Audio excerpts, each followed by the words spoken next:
Hello, welcome to this week's Caregiver Question of the Week. Today we're going to be talking about the emotional highs and lows that can sometimes occur when folks have neurological injuries or conditions. My name's Amelia. I'm an occupational therapist. I'm also the owner and founder of Higher Standards Caregiver Training, as well as the co-founder of Whole Care Network University.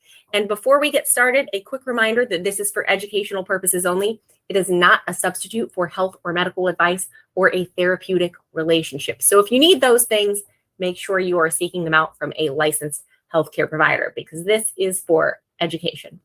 Okay, so this question came in from a caregiver who was feeling really frustrated, kind of annoyed, which is totally understandable. The person that they were caring for is basically like having these big emotional outbursts and mood swings. So going from laughing hysterically one moment to crying tears the next moment.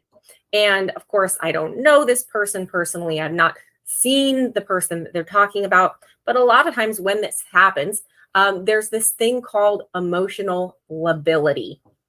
And when people are emotionally labile, it basically is something that can happen when we have any sort of, or lots of different types of neurological either injuries or conditions. So we're talking about things like strokes, dementia, Parkinson's disease, traumatic brain injury, really anything that can cause damage inside the brain and can cause damage to our kind of emotional control centers can result in the symptom of being labile. So what does this really mean? It means basically, so being labile means that someone has an extremely exaggerated emotional response to a situation, or maybe even an inappropriate response to a situation. The thing to know here is that that person is not in control of how extreme that emotional response is or how rapidly they can cycle between those emotional responses. The part of their brain that was able to regulate that is no longer able to adequately regulate that. So they might go from laughing hysterically to suddenly crying to maybe even being angry really rapidly. But it's not their fault. They're not doing that on purpose, which doesn't necessarily, of course, make it easier to handle as a caregiver, but sometimes it can help you to at least maybe at least feel a little bit better about it, knowing that this person is not having these quote unquote like mood swings on purpose. The other thing to know is that sometimes when someone is having emotional lability, it doesn't necessarily mean that they genuinely feel those emotions. So they might think something is kind of funny, but their reaction to that might say that they thought it was hilarious. It doesn't mean that they really thought it was hilarious. It means they thought maybe it was kind of funny, or they could see something on TV that made them kind of sad, or it was sad a little bit. But that doesn't mean their internal reaction isn't like, oh my gosh, I can't handle this. This is so sad. It's oh, that was sad.